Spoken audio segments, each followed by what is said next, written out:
लखीमपुर खीरी जिले के विकासखंड बहजम की ग्राम पंचायत मिर्जापुर सोनौरा के गांव के प्राथमिक विद्यालय पिपरा में राज्य मंत्री हीरा ठाकुर पिछड़ा वर्ग आयोग के उपाध्यक्ष आगमन पर स्वागत समारोह का कार्यक्रम का आयोजन किया गया, जिसमें सर्वप्रथम भगवान बुद्ध व बाबा साहब डॉक्टर भीमराव अंबेडकर की प्रतिमा पर माल्यार्पण कर राज्य मंत्री ने सबका साथ सबका विकास का नारा के साथ भाजपा सरकार की उपलब्धियों को बताया।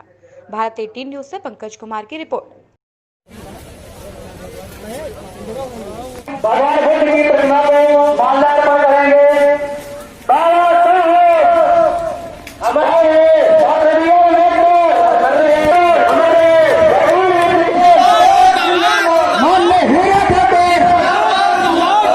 सबसे पहले अपनी बात कहने से पहले भारत को संविधान देने वाले समता मूलक समाज की रचना करने वाले और इस देश को मनमानी न करके संविधान के दायरे में रखने वाले डॉक्टर भीमराव अंबेडकर जी के चरणों में श्रद्धा सुमन अर्पित करके मैं अपनी बात शुरू करता हूँ। साथियों, ये निश्चित तौर से मेरा 28 साल का राजनीतिक जीवन है और मैं समझता हूं कि इसमें 70% लोग मुझे जानते थे।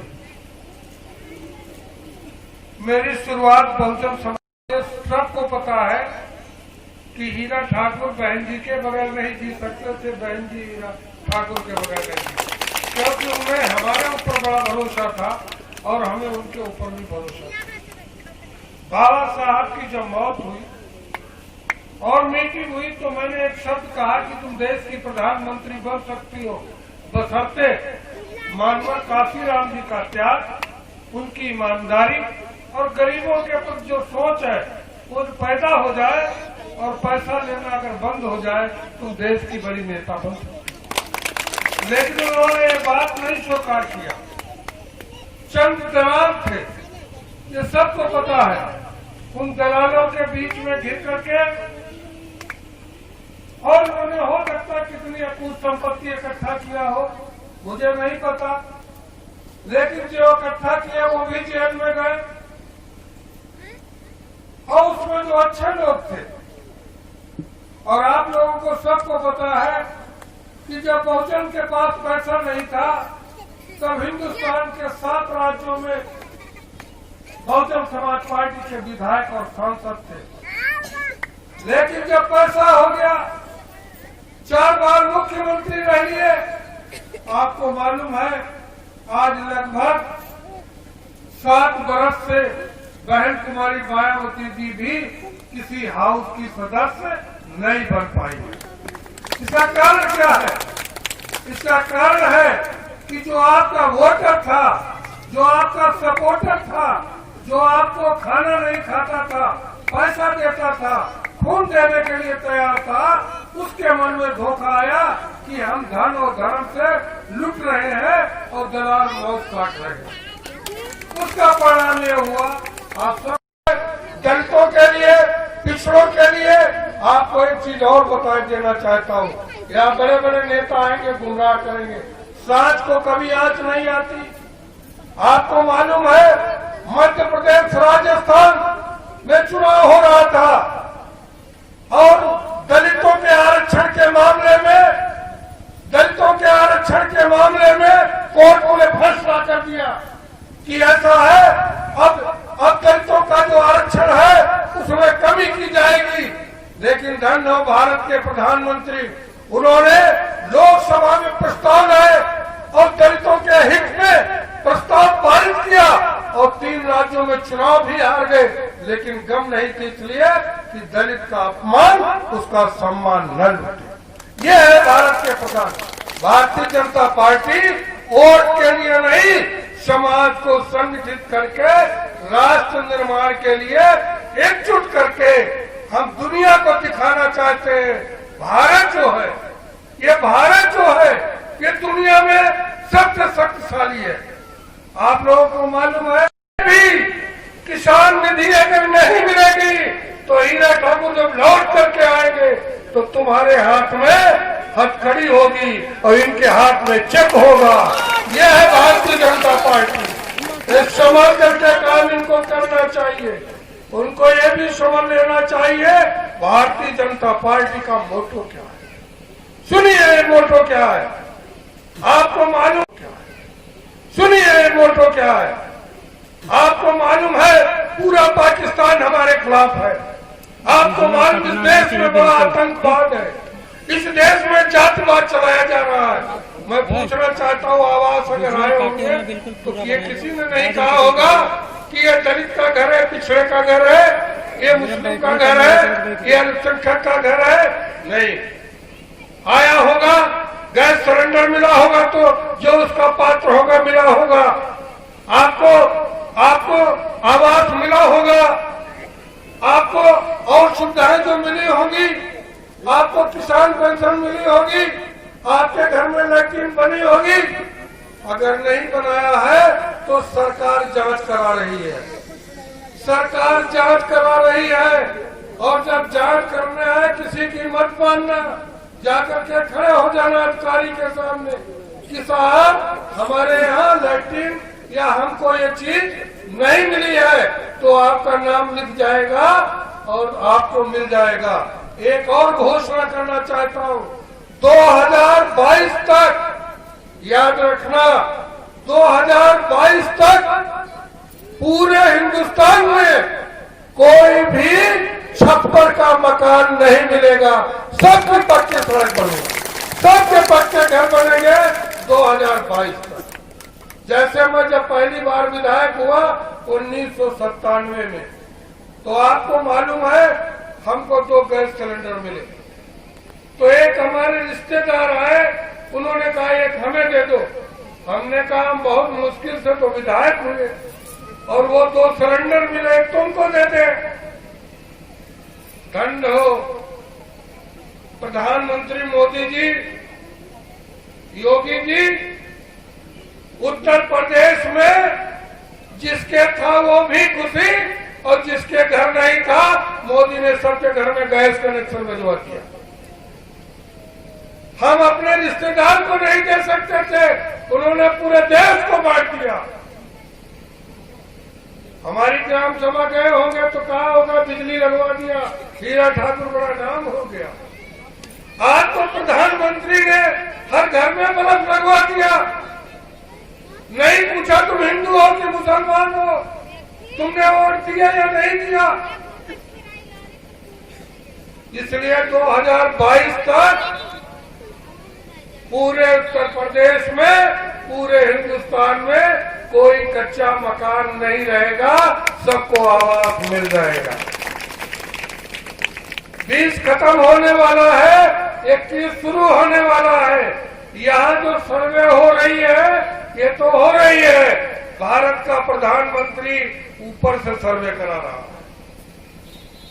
आपको पता नहीं लगेगा, आपका नाम गया, कागज देने की जरूरत नहीं, ऑनलाइन चला जाएगा। अभी हमारे पत्रकार बंधु एक हमारे बोल रहे थे गांव के बारे में, आप कह रहे हो मैं पूछ रहा हूं। ये सही है कि अभी कुछ ऐसे अधिकारी हैं जो सरकार को बदनाम करना चाहते हैं, लेकिन मैं आपसे पूछना चाहता हूं, सोमवार और मंगल पूरे गांव में आधी जनसंख्या तहसील में जाती थी। हमें लेखपाल क्या इंतखाब लेना है, हमें जाति प्रमाण पत्र बनाना है, हमें थोड़ा कुछ करना है। आज सब खाली बैठे हैं, आप लोगों का काम ऑनलाइन हो रहा है कि नहीं हो रहा, ये भ्रष्टाचार कम हुआ कि नहीं हुआ। इसलिए ये मत कहो जहाँ 100 था वहाँ 80 खत्म हो चुका है, और जो 2-4% रह गया है उसको भी जड़ से खत्म भ्रष्टाचार करेंगे। क्योंकि हमारे मुख्यमंत्री योगी आदित्यनाथ के बारे में सुना होगा, वो संत है, वो गोरखपुर मठ के महंत भी है। आपको मालूम है वो जो कपड़ा पहन करके आए थे वही कपड़ा पहन करके जाएंगे। आपके पैसे से, आपके वेतन भत्ते से मतलब नहीं। उनका एक काम है, अगर गुंडाई करोगे तो न तुम्हें हम छोड़ेंगे और न तुम्हारी कमाई छोड़ेंगे, सबको खत्म कर देंगे। आपको मालूम है, आप देख रहे हो बड़े बड़े मुख्तार अंसारी, फलाने आजम खां, जितना रुपया कमा के रखा था उस पर बुलडोजर चल रहा है कि नहीं चल रहा है। और अपनी योग्यता और क्षमता से भारत का संविधान लिखा। उस संविधान में चाहे यहाँ का हिंदू हो, चाहे मुसलमान हो, चाहे पिछड़ा हो, चाहे दलित हो, चाहे वो अगड़ा हो, चाहे यहाँ का गुंडा हो, चाहे वो तस्कर हो, चाहे भारत का प्रधानमंत्री हो, राष्ट्रपति हो, बाबा साहब के संविधान में लिखे हुए शब्दों के अंतर्गत ही उसको काम करना होगा। ये है बाबा साहब डॉक्टर भीमराव अंबेडकर। इनकी हैसियत समझिए। आज इनकी हैसियत भारत के प्रधानमंत्री माननीय नरेंद्र मोदी जी समझे थे। आपको याद होगा लखीमपुर खीरी में जब बहन कुमारी मायावती जी आई थी, उन्होंने कहा था मोदी की जात पूछो, मोदी किस जात का है। और मोदी तो प्रधानमंत्री कैसे बन सकता है। मोदी तो बहुत बड़ा आदमी है। मोदी जब यहाँ लखीमपुर खीरी में आए तो उन्होंने कहा बहन जी, जिस पन्ने में बाबा साहब ने लिखा है, जिस पन्ने से तुम 4 बार मुख्यमंत्री बनी हो, उसी पन्ने से भारत का प्रधानमंत्री नरेंद्र मोदी भी बनेगा। ये कहा था नरेंद्र मोदी भारत के प्रधानमंत्री। उन्होंने ये कहा था बहन जी, तुम मुझसे जात पूछती हो, हम हिंदुस्तान में जाति के आधार पे जो सत्ता चलाते हैं उनको खत्म करना चाहते हैं, क्योंकि बाबा साहब को जाति के आधार पे घर में गिलास में लोटे में पानी नहीं दिया गया था। इसलिए जाति जब खत्म होगी तो बाबा साहब का सपना पूरा हो जाएगा, ये कहा था। इसलिए मेरी जात मत पूछो। मेरी माँ बर्तन मारती थी, मैं चाय बेचता था। और भारत के का क्या चाय बेचने वाला भारत का प्रधानमंत्री हो सकता है। आपको मालूम है भारत के प्रधानमंत्री माननीय नरेंद्र मोदी जी ने डॉक्टर भीमराव अंबेडकर ने लिखा है कि पहले राजा के पेट से राजा पैदा होता था, अब जनता के पेट से राजा पैदा होगा। इसलिए बाबा साहब की कलम ने लिखा है तो हम भारत के प्रधानमंत्री बनेंगे। और चाय बेचने की तो बात छोड़ दीजिए, हम चाय भी बेच करके अगर भारत के प्रधानमंत्री बन सकते हैं, और बाबा साहब ने उस संविधान में लिख दिया है, इसको कौन मिटाएगा। आपको मालूम है उन्होंने बाबा साहब के लिए डॉक्टर अंबेडकर भीमराव ऐप शुरू किया। आज सर जो बैठक हुई थी इसका मुख्य उद्देश्य क्या था? देखिए, ये कोई चुनावी सभा नहीं थी जी। ये भारतीय जनता पार्टी ने जो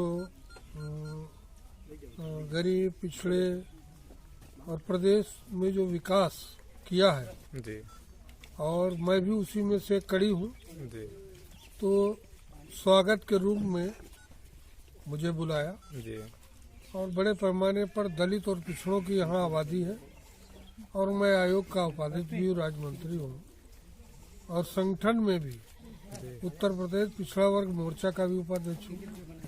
इस वजह से यहाँ के लोगों ने जो पूर्व में हमने काम किए हैं, इस गांव को समग्र ग्राम किया था। इसमें उस समय बहुत बड़ा विकास हुआ था, रोड, सड़क, पानी।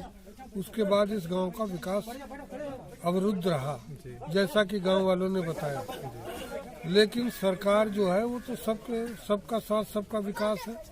तो लोगों ने कहा कि कुछ अधिकारी जानबूझ करके सरकार को बदनाम करना चाहते हैं और इसीलिए वो हमको ये बताने के लिए बुलाया भी और मैं आकर के मैंने देखा भी और मैंने महसूस किया कि निश्चित तौर से गांव में बड़े पैमाने पर किसान निधि नहीं मिली है और जो किसान निधि नहीं मिली है ये जनपद के जो अधिकारी हमारे बैठे हैं जो यहाँ लेखपाल हैं और अधिकारी हैं वो तुरंत दुरुस्त करें और उनको किसान निधि दे। अगर ऐसा नहीं करते हैं तो जांच की जाएगी, उनके खिलाफ कार्रवाई भी की